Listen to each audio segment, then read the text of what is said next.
Hi, my name is Nikki Woodfall. I am the e-disclosure, e-data manager at Travers Smith, and I'm also the secretary for the ACEDS UK board chapter. Claire, over to you. Thank you, Nikki. And my name is Claire Chalkley. I am a senior director at Integrion, subject matter expert in e-discovery and managed document review. I sit on the ACEDS board with Nikki, and I am VP of Seminars and Education. I work to help identify topics and subjects to cover for our educational sessions, and also identify the panels who will educate and inform us. This podcast is part of the series that we're doing throughout November, and this is titled Being a Human Whilst Working. We're going to discuss today some questions that we've both talked about in advance. It's supposed to be an open conversation, and we hope that you'll be involved with us too. Claire. So Nikki, for an industry that has always been so traditionally office-based, how did the change in working environment affect you and your team when we all had to rapidly move to a remote environment last year? Well, it was a bit, I think, of a shock more than anything, because for the first 3 weeks of not being in the office, I had my tiny Surface Pro screen on 3 shoe boxes with my wireless mouse and my wireless keyboard, and I was like, yeah, we'll be back in a few weeks, because it was just not I'd never been in that scenario of not being in the office for a long period through choice or anything else. So actually one of the big things was just finding that initial setup and figuring out actually with my husband where he was going to sit and I was going to sit. And what I realised very quickly is I'm on the phone a lot throughout the working day. So I needed a headset that actually could balance and hear just me, but also couldn't hear my husband, and that my husband necessarily couldn't hear me. There were lots of shutting of doors, let's put it that way, for a while. Something that I hadn't experienced in the office, because the doors are open, and only if it's a sensitive call mainly would I shut that door. As people may know, in my office I giggle quite a lot, so that changed really quickly. I wasn't that person anymore. I wasn't, getting up, putting a dress on, putting a scarf on, hopping on the tube. Sometimes it wasn't more of a hop, it was more of a wait outside the tube, waiting to get on it. My world became very small very quickly, and I hadn't appreciated how large my world had been prior to that. And that was probably the biggest shock. I cried when Boris Johnson said you're not allowed out other than to get food, or although the pasta situation certainly became a bit of a challenge for all of us. Your 1 hour exercise per day quota. Exactly. That was never a thing before. I had absolute choice as to when I left the house, what time I got home. And all of a sudden I was having conversations about, oh, it's 7 o'clock. Hadn't even appreciated that the day had gone through so quickly. And for our team, well, one of our team members had just started. And so he'd got, I think, 3 weeks under his belt maybe of being in an office. So immediately we were then going through this transition of communicating via chat and communicating via video and learning about how each other moves and expresses themselves. And I do this a lot on calls and in person, so they were learning a lot, but it meant that we had to communicate without communicating as we normally would. It was more of a staccato conversation because we were still learning about each other, and that developed over time, definitely. That's something that I noticed, because quite a few of the people that I know in the industry were moving jobs at that time and starting in new roles in new organisations during the pandemic. And I thought that must have been one of the most difficult things to do, to not have that human connection with your team, to not be able to have a beer after work and talk about the personal and actually get to know the individuals as well as the role. So my heart went out to people like that, and there's more than a handful that did it. So I think if you've got new members of your team, to try and have that open communication and have that, ask me anything, without just being next to them in an office where you actually have to pick up a phone and ask the question is so much more formal. So Yeah. hats off to anybody who'd made that transition during the pandemic. Absolutely. Well done. Absolutely. But the interesting thing is that conversations with clients didn't change. So your working expectation was completely the same, but everything else around you, those walls around you, those kind of barriers that you had, were just completely different. So Claire, how were you able to put boundaries around remote working and being actually at home all the time? Well, like you say, there were the logistics of sharing a room, a table with my husband and my son, because the schools closed down as well. So we had a teenager upstairs trying to find his way in a remote world. My husband, who fortunately works in a very different industry to me, and the three of us were all working together trying to find our way in very difficult circumstances.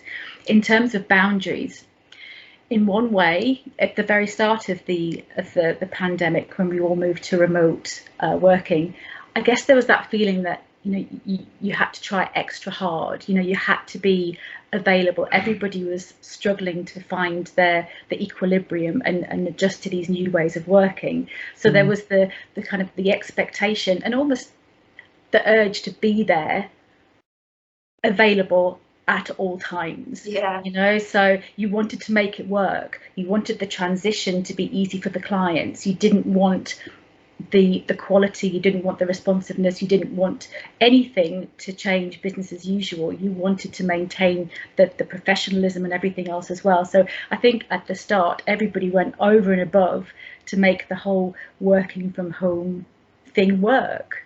And when you're living in the same place as you're working, the laptop very rarely got put away. It was there blinking in the corner. So setting out the boundaries was very, very difficult. And I think once we realised that we were in for the long haul and we'd established our new ways of working, we'd established the Teams calls and the Teams chats and the WhatsApp groups, and we'd adjusted to this brave new world.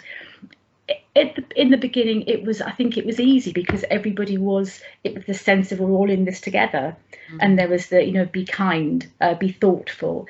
In terms of boundaries, there were probably a lot more personal conversations with people that you'd never really had personal conversations with before. How many of the conversations or the meetings did you have which started off, how are you, how's the family, are you all well, are you all safe, how are you coping? That was nice. So in terms of getting to know people and getting to have those more personal conversations with clients and colleagues, it was great. Boundaries and not letting your 7-8 hour day become a 10-hour day.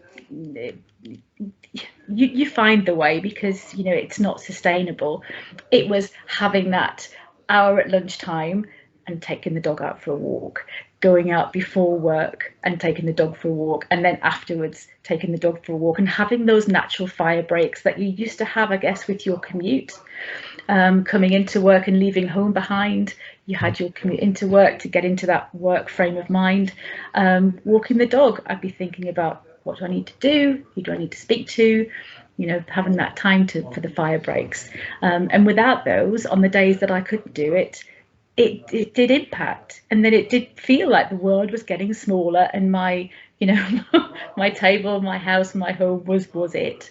And now here we are 18 months later, and this is it's very normal. We have a routine, we have a flow, and it feels good. And I guess what we have now are the challenges of adjusting again to the hybrid or the different, or for some people it is going back to full-time working. So it's been a huge period of adjustment, and I think when we get through this and past this, we'll all be able to reflect and probably be a bit more articulate about how it's all been, but we're still finding our ways.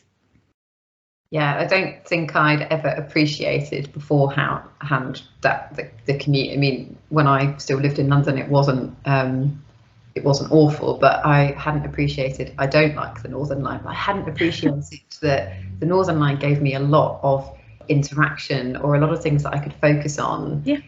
Before I got into work, and that was a boundary piece of me knowing I was in control of that. but it does, the walking and going out and having that ability to have the separate time from the office is so important, and definitely something that we didn't ever have the option of before. The decompression time. Who'd have ever thought that we would consider commuting as decompression time? So aside from all the boundaries and the working from home and things like that, how would you say that the last 18 months has impacted you professionally and personally with your professional and personal development? I didn't think it had at first, and it's taken me, I think, over the last few months in particular, and actually my annual review helped me an awful lot, because there's obviously quite a lot of reflection that you're doing. And I have always been a person that writes a lot of goals personally and professionally throughout the year to make sure that I'm just keeping a check of myself. I lost a lot of that at certain points because it just felt unnecessary, which is a really odd thing to say, as I was still working and I was still being a human. But I think the difficulty was I didn't feel like I needed to change anything at certain points because I literally was just at home. But I did start going into the office when it opened up again. So that gave me a little bit more of a sense of who I was at one point. But that was when I started to realise I had changed personally. I had actually started to find things that I was and wasn't comfortable with. I'd learned a lot more about being at home. And that again may sound very silly, but I haven't ever had that opportunity to spend that much time with my husband, and I really enjoyed it. I'm still really enjoying it, actually, if he's watching this. I suppose that was a bit of an eye-opener for me, because I always thought that what made me was my role or what I did, and I've learned in that period that actually professionally and personally my development has been about putting boundaries back into places that I didn't realise that I needed them, and that there are ways in which my communication styles have changed a lot. I mean, I use considerably more emojis than I think I ever did. Thank goodness for the emoji, that's all I can say. An emoji speaks 1,000 words. Doesn't it just? I mean, I don't want to be the one that has to collect that data and maybe use any type of analytics over it, but that's a different podcast altogether. The data issues from the pandemic, but it did force conversations with how to do like quizzes virtually, and then the creativity that came off the back of that, or the cats and children that would appear through that. And yeah, you did change that conversation. But professionally, it made me realise, I need to do some update training courses. Why have I not been playing with SQL a bit more? Just because through these industries and through what we do as a team and throughout the industry period, there's always this expectation that instantly what's changed, or there's a new version of the technology that's come out and every finite detail of it. And I think there was a bit of oh my gosh, I don't know enough about this version of relativity. Oh my gosh, I don't know enough about this version of the machine learning and what's happening in Cal. And I had to really take a step back and go, no, and I don't think anybody else does, even though there's a certificate and that certificate looks great. And that's the one thing I will comment on, and massive shout out to some of the providers who actually invested in training back to people, whether they were working with them or not, and provided free certifications. That was huge, and that actually made me realise that our industry cared about one another, as opposed to drinks every so often. That was another form of showing you've got time, your routines have changed, why not have a look at this in the meantime? I think with our industry as well, seeing the effort and the time that people put into putting on webinars and putting on podcasts and just all of the things that were done over that period to stay connected. And I think, as you said, shout out to all of those people that got panels together, that put questions and did all the preparation time and then put it out there just so that people like ourselves could jump onto something at lunchtime, learn something, see people's names of people that we've known in the industry for years, and stay connected in that way. It was a really important thing, especially last year when everybody was kind of all coming to terms with this way of being. Massively, and we weren't in control of these lockdowns or the fact that different parts of the country, for us as a board, like different members were in different lockdown levels, so could do different things, and it felt difficult where people were having babies and we couldn't necessarily celebrate those in the different ways, and that does impact you because you feel like you're missing out. You don't have that, or there wasn't so much of the FOMO, of the fear of missing out, because everybody was in the same situation and there was lots of recordings and so forth coming through. But then I suppose the question back to you is then, so what's the next 12 months going to look like? Oh, my crystal ball. I guess we're getting a sense of it now as things are opening up, as offices are going back to a 3-2 or a 4-1 or whatever kind of, you know, formation of being back in the office. Industry events are happening in person now, which is great. Meetings are happening in person, which is great.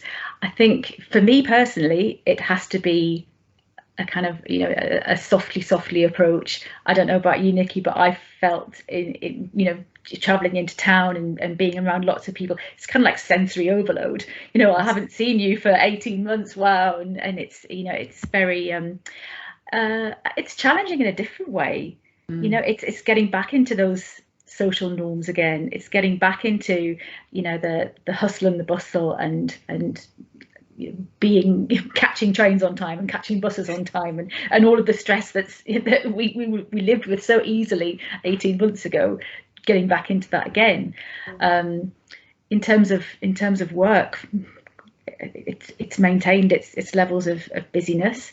You know, for people like yourself still in law firms, I don't know, trials going to start happening in person again, things that were happening remotely. Are we going to maintain some of the ways of working that we've developed, which has been great? You know, people have been more reliant on digital documents and doing things collaboratively on things like Teams, which has been wonderful. Will that continue? Can we get to the position where we can take the best out of the last 18 months and take that forward into our lives? So that, you know, the sense of kindness and tolerance and understanding about people's personal situations and people's personal circumstances. I hope that does continue. And there's a lot in the old world that it's good that we're leaving behind. You know, that the feeling that you did have to be in the office for 18 hours a day. We know that we don't have to do that. We can live this hybrid life between work and home with having the boundaries there as well. So next 12 months, let's take the good that we've learned and leave behind some of the bad habits. That's what I'd like to see.